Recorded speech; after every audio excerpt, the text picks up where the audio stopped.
Here today to talk about why cybersecurity and why now. Well, I think the short answer to this is it's one of the hottest topics in the world of information technology and data management. And that is, what are we doing to secure our data, to secure our personal information, to ensure data integrity, to ensure cyber resilience, to ensure data privacy? And these are big challenges and big industries that are growing and developing to try to provide more security as the world of data explodes, both in the public sector and the private sector. And as we'll talk a little bit more, the U.S. federal government is spending more money to the tune of billions of dollars every year to advance the state of the art of cybersecurity, while at the same time, the number of cyber breaches, cyber intrusions, and the use of a wide range of cyber attack scenarios has increased every year, and so have the global damages. So that's why cybersecurity and why now.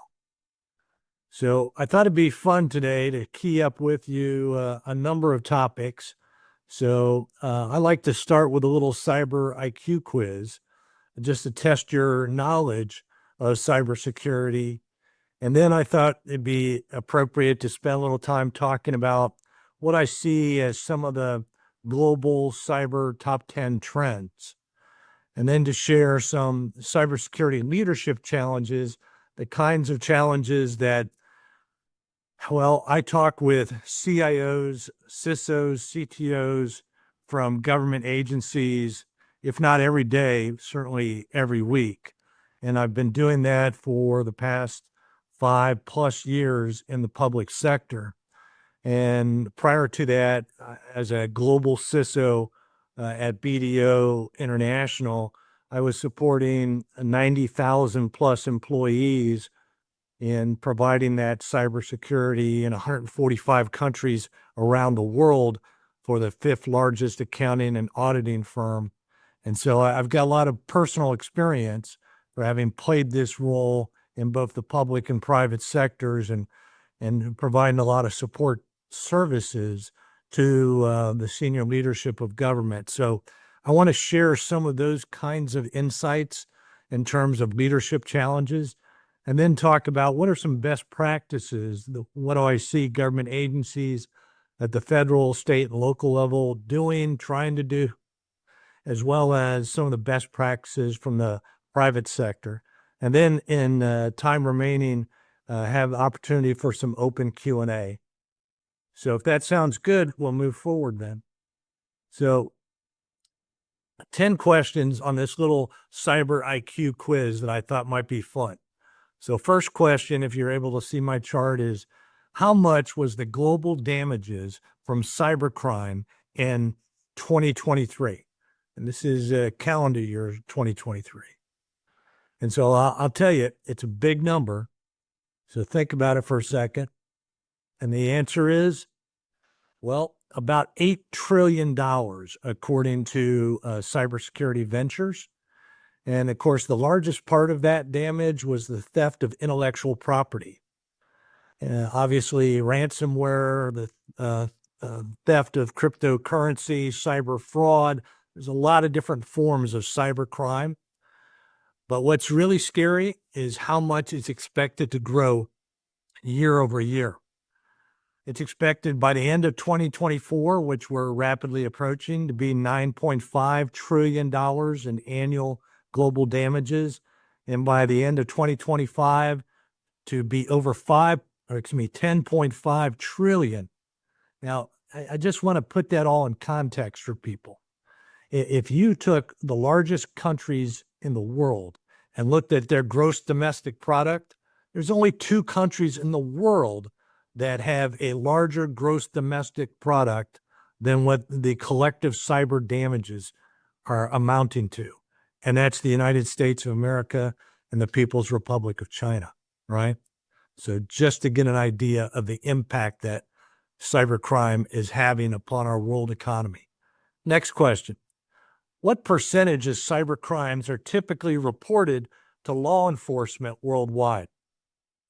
Now, several years back, when I was leading a global cybersecurity advisory practice as a part of my position at BDO, I had some of the very top former executives from the FBI working for me. And it was amazing to me the amount of cybercrime that was not reported at that time. At 10 years ago, it was only about 10% of all cyber crimes were reported. According to the latest reports that we've read from Interpol, U.S. Department of Justice, and from the FBI, the good news is that it's increased to about 25%. The bad news is that over 75% of all the cyber crimes that occur throughout the United States and worldwide still go unreported, right? So there's a vast amount of cyber crimes that are occurring that not only don't get reported, but then never get prosecuted. Let's move on. Question number 3. So what's the global cost of ransomware cyber attacks? Because, seldom does a week go by that you don't read of some significant ransomware cyber attack impacting a government agency at a federal, state, or local level, or impacting a hospital, or impacting a financial institution, or even impacting nonprofit organizations, various charitable organizations. So the answer here is about $100 billion of that $8 trillion is associated with ransomware attacks. So you'd think it'd be a larger number, but it's still a significant number. And look at the statistics here. It's expected to rise to $265 billion by 2031. Now, this is a very scary aspect. 20 years ago, when cybercrime was in its infancy, if we can say it that way, the average cost of a ransomware attack was about $25,000 on a company. Now it's millions of dollars. With, according to IBM, Cisco, and a variety of others, it's up in the neighborhood of anywhere from 4 million to as high as 9 million on the cost of a single attack, based upon what reports and analysis that you read. Question number 4. What was the most significant global hack that occurred in calendar year 2023? And so for those of you that are following, not one of the biggest attacks ever, but the biggest one last year was the T-Mobile attack that occurred in January of 2023 that disclosed the personal information belonging to more than 37 million accounts throughout the world. So a staggering number. But again, pales into comparison to some of the earlier breaches going back to 2017, where Equifax breached the personal identifiable information of about 60% of the adults in the United States of America over the age of 18 years old, just to give you an idea. And of course, the ongoing, attacks that we've seen in the retail industry, whether it's in the high end, like in Saks Fifth Avenue, or whether it's at Walmart or Target or Costco. We're at the point in time where nearly everybody's personal identifiable information has been compromised on multiple occasions. Question number 5, and I get asked this question a lot as somebody who has hired a lot of cybersecurity professionals. How many unfilled cyber jobs existed last year in 2023? And the answer is worldwide, about 3.5 million. Roughly 700,000 here in the United States, again, depending on which reports you read, and approximately 100,000 within the U.S. public sector alone.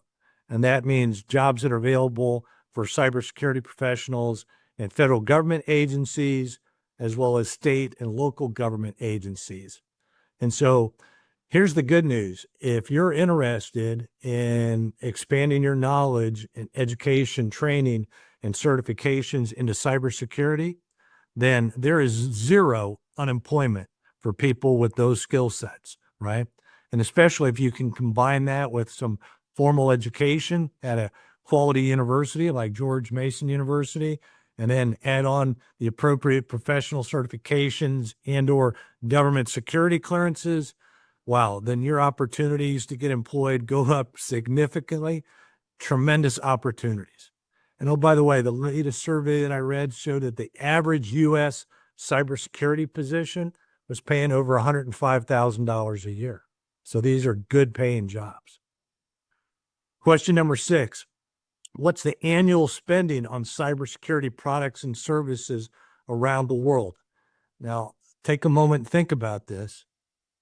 $8 trillion in damages in 2023. How much are we spending to defend our products, our services, our intellectual property, to protect our data assets?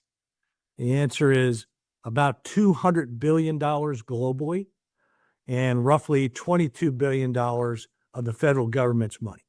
Now, let me put that in context for you. The U.S. federal government spends, on average, over the last couple of years, about $100 billion a year on information technology, products, services, software, and integrated solutions.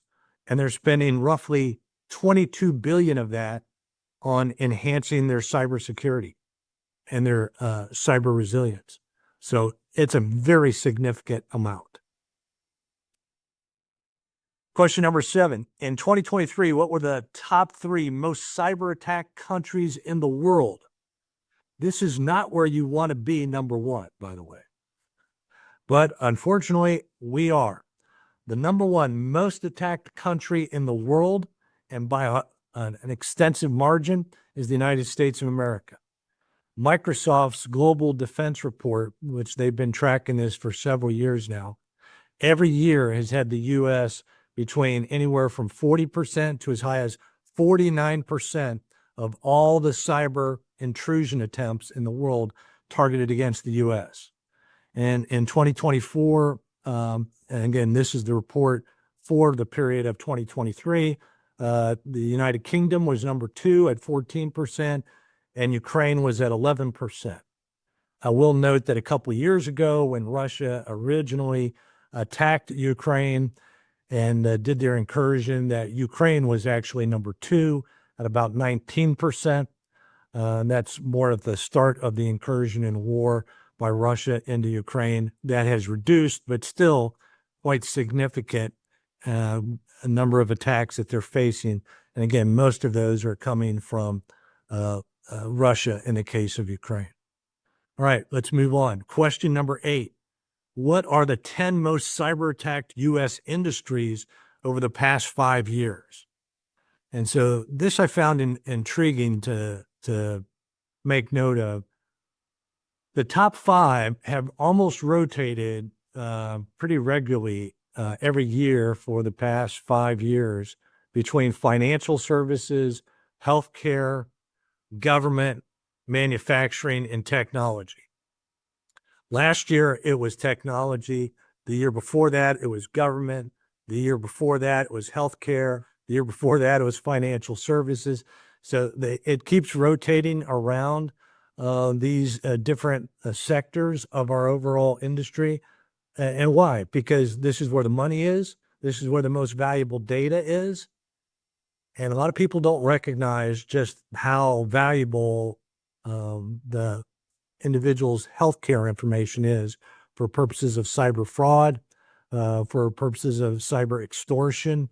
But healthcare information by cyber attackers is viewed more valuable, and it's priced more valuable on the dark web than your credit card information or your personal identifiable information. Now, in addition, energy, entertainment, education, retail, and transportation round out the top 10. And these are consistently, areas of our economy and of our infrastructure that are commonly attacked by a wide range of cyber attack groups. And I'm talking organized crime. I'm also talking nation states, and also cyber activists, as we sometimes call them. Question number 9. What's the size of the U.S. cybersecurity workforce? So how many people do we have working to battle all of these attacks? And the short answer is not enough. We have about 1.1 million cyber professionals spread throughout the United States and its territories today, with over 700,000 unfilled positions. So if we had enough people, we would have 1.8 million just to fill, if we filled up all the existing positions. But we just don't have enough qualified people with the right education, training, professional certifications, and or security clearances to be able to fill all of these jobs. And that's according to our friends in CyberSeek. And last question I'll leave you with, food for thought. What percentage of global cybersecurity jobs are held by women? And this is good news that it's moving in the right direction. It's 10 years ago, it was only about 10%. And today, it's over 25% and it's growing. And so that's wonderful because it's creating more opportunities for highly paid, highly skilled jobs for women around the world. And more colleges and universities are developing outreach programs to young girls in middle school and in high school to help develop these skills and capabilities. And so I think that's tremendous. And we also see a lot of reskilling opportunities through a variety of different universities. And of course, my friends at George Mason University have done a wonderful job partnering with the Virginia Commonwealth Cyber Initiative to bring on internships and training programs and boot camps as a part of their curriculum to help support that, especially for transitioning veterans, which is near and dear to me as a retired Air Force colonel. So let's move on then. So let's talk a little bit about some global cybersecurity top 10 trends. And look, if this is an area of interest to you, these topics should not be any surprise whatsoever. And this is my own, I'll say, ranking based upon my research and the discussions I've had with many government and industry cyber executives around the world. So no surprise here, number one biggest concern is a global cybersecurity talent shortage.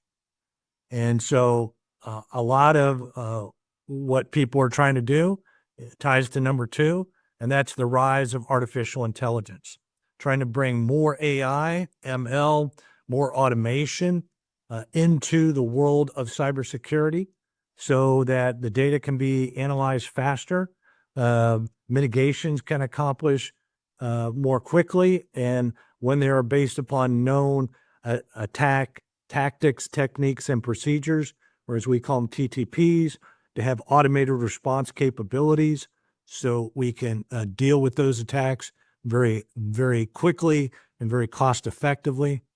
But I will tell you, we are just not keeping up with the demand. Automation and AI are helping to reduce some of the backlog, but not nearly enough.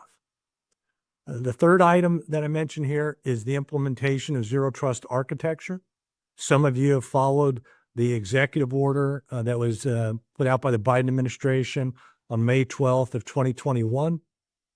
One of the many items that it called for was the implementation of zero trust architecture, which is really a set of cybersecurity design concepts on how you structure data and analyze data and how you provide data segmentation and the use of what we call least privilege access, and combine that with continuous monitoring in a dynamic environment with what we also like to refer to as the use of security orchestration and automated response technology.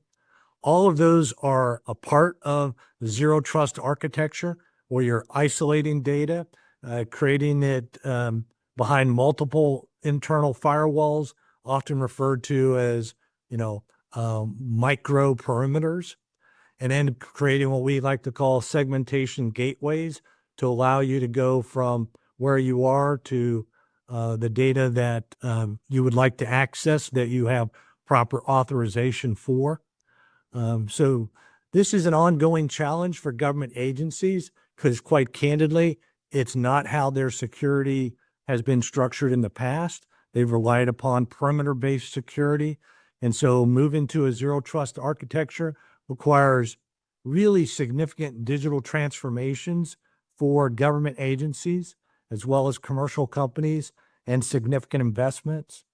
That executive order that the Biden administration put out asked for this to be fully implemented across all the federal government agencies by the end of fiscal year 2024, which was just, 2 days ago. I will tell you that is nowhere close to being accomplished. The Department of Defense said their estimate is it will take until the end of 2027 to be able to accomplish that across DoD. And quite candidly, I will tell you, I think that is optimistic. So this is a big challenge for government agencies at the federal, state, and local level. And it's a big challenge for commercial companies to be able to develop this kind of more robust internal infrastructure and developing these cybersecurity restrictive concepts. And it is one that government agencies are looking to implement and are investing money. It's a challenge, and it's going to take more time and effort to be able to accomplish this in a federated environment. So question number 4, or item number 4, big increase in cyber supply chain risk management. For those that are tracking this with the Department of Defense, Department of Defense has created a cybersecurity maturity model certification program that has gone through a couple different iterations from the Trump administration to the Biden administration. And a new federal public law was just passed, a final rule for the implementation of what's now called CMMC 2.0. And unfortunately, again, because of, I'll say, the timing and the size of the Department of Defense's cyber supply chain, we're talking about literally 300,000 plus defense contractors, large and small businesses throughout the U.S. Supporting this.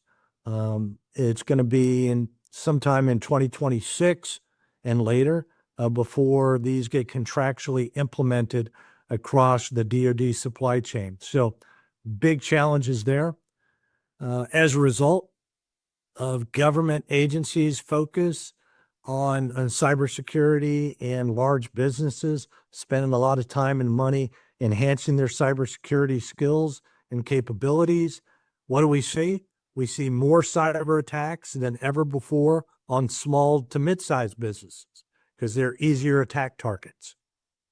Item number 6, this is an area that's near and dear to me. I started off my career as an Air Force fighter pilot and had the opportunity to serve a few years as a test pilot, and then transitioned over to the Air Force Space Organization, which we called Space Division out in Los Angeles, working on a program you might have heard before called the Global Positioning System, the GPS program. And so I mention that because cybersecurity for space is a big challenge.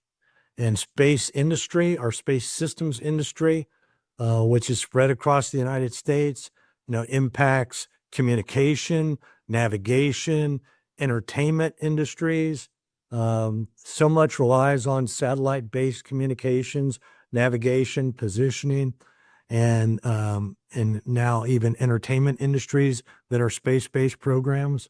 Being able to provide adequate cybersecurity for each of the space segments, not only the spacecraft itself against malware and various intrusion attempts, but also the launch vehicle platforms, the actual devices that go within the subsystems into various space vehicles and space-based systems.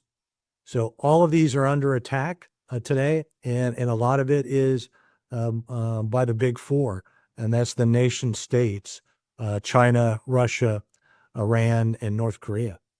And then, of course, item number 7, the emerging quantum computing challenge.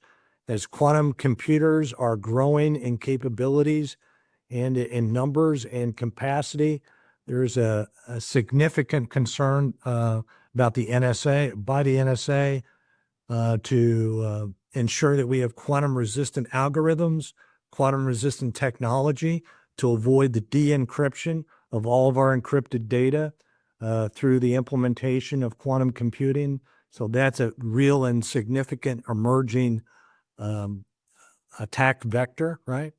And then we also have the expansion of social engineering challenges with cyber attacks, where they're often combined with what we call business email compromises.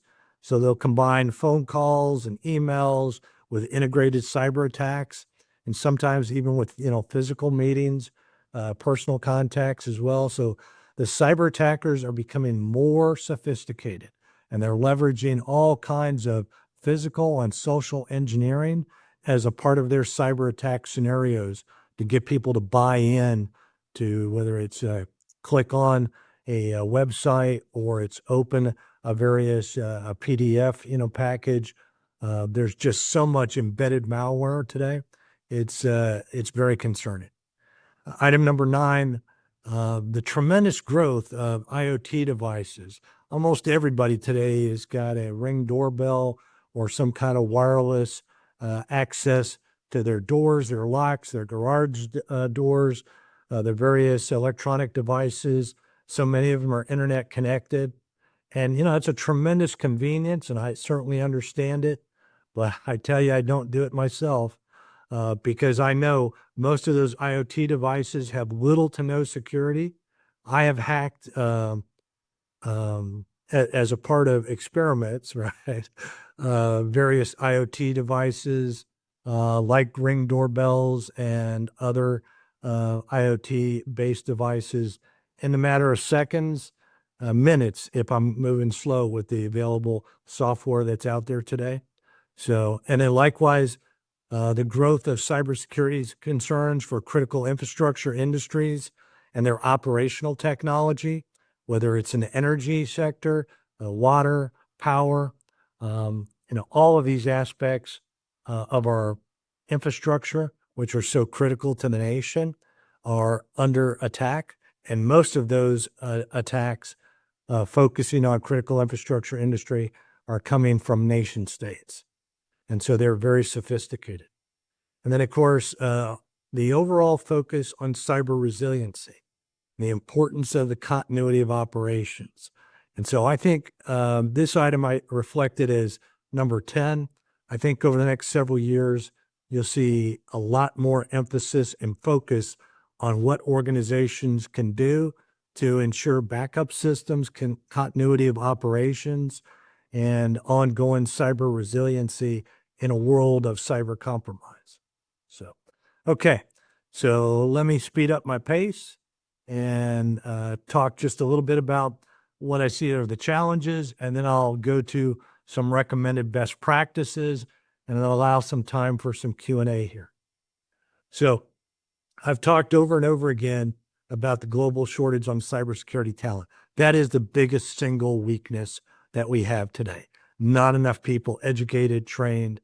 I will tell you that I spent a fair amount of time over the summer working with the White House, the Office of the National Cyber Director, some very talented people, spent a lot of time doing research, talking to various industry, folks like myself, and looking at ways that we can provide more opportunities to bring people into the cybersecurity field more rapidly, whether it's through internship programs like the Virginia Commonwealth Cybersecurity Initiative that GMU is participating with, whether it's through military skill bridge transition programs for veterans and other military, transitioning, whether it's expedited and accelerated certification programs and training programs in cybersecurity, or even lessening some of the education and certification requirements of some of the government jobs that in the past have been overly I'll say, specified in terms of number of years of experience or amount of education. So the government is actively looking for ways to bring more people and provide more opportunities for cybersecurity positions to be filled. Number two is a lack of cybersecurity by design in the architecture of so many of our IT products and services. This is extremely important to try to reduce the number of vulnerabilities and potential exposures to cyber attacks. Three, unrealistic cyber expectations by a lot of C-suite executives. So many CFOs, CEOs, COOs that I know, that I've worked with in the past, especially in the private sector, have very little knowledge of cybersecurity, and they don't really truly understand all the vulnerabilities and exposures that their organizations, companies, or government agencies have. And so often they think it's a relatively easy plug and play of a specific software, and that'll fix all of our problems, or we can put people through a 1 hour cyber training program, and that's going to provide them all the education and training they need. Just unrealistic expectations given where we are in the world and the number of sophisticated cyber attackers that are out there today. Overdependence on cybersecurity risk and compliance frameworks. Now, I don't want to miscommunicate here. The cybersecurity risk and compliance frameworks that are out there today, like the NIST cybersecurity framework, the CFS 2.0, is very good. ISO 27001, excellent. The NIST 800-171 series of information security requirements, all very good, but they're all static. They're all based on a certain snapshot in time of the cyber attacks, and they're not evolving at a rate to keep up with the changes in technology, the changes in tactics, techniques, and procedures by those cyber attack groups. So I would say they're all good, they're directionally correct, but they're insufficient. Item number 5, the failures of perimeter-based security I could talk all day about. The simple answer is we don't operate in a closed network.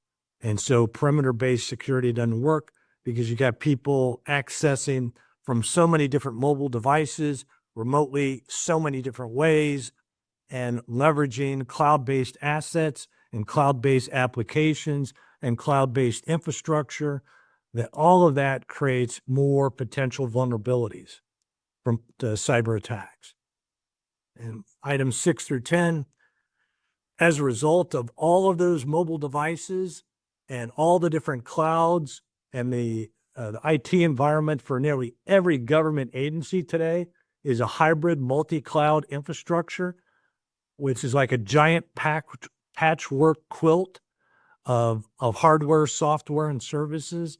It just creates a huge cyber attack surface that makes it a nightmare for a chief information security officer to try to protect all of it. The lack of interoperability of IT systems, the use of obsolete, outgoing, or outdated software, poor systems integration, a lack of security orchestration where systems don't talk to one another, or one system triggers another system to shut down.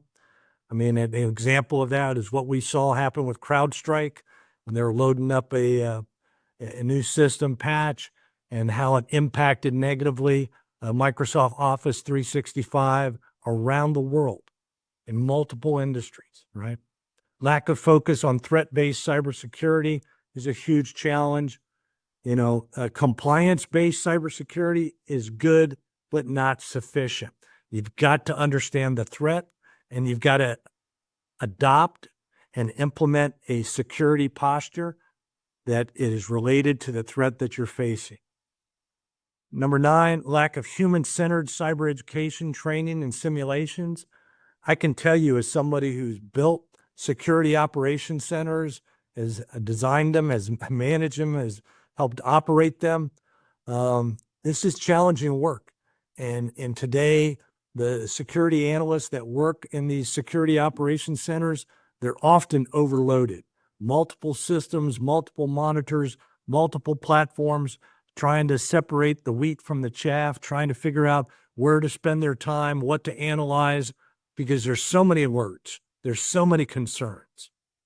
And then lastly, the perception that CISOs are being used as scapegoats. I can't even begin to tell you how many friends of mine, colleagues, have been fired from their positions and often used as a scapegoat because people didn't want to spend the time, the money, make the investments in doing things right. And when problems occurred and data breaches occurred, they just fired the CISO and moved on. In the last 10 years, according to the various reports that I've read, the average tenure of a CISO has gone from 4 years down to 24 months, down to 2 years. So it's a burnout job. It's a very difficult job, and it's one that it's hard to find good people to do because of those challenges that I mentioned. All right, so let's tie this to some best practices and then open it up to some questions. So like it goes, I'd say, without saying across every industry, you want to hire the best possible people you can. That's especially true in cybersecurity, because if you don't, the potential impact could be millions of dollars to your organization. Second, you want to leverage the power of AI, automated artificial intelligence and automation to assist cyber professionals in doing their jobs better, faster, and cheaper.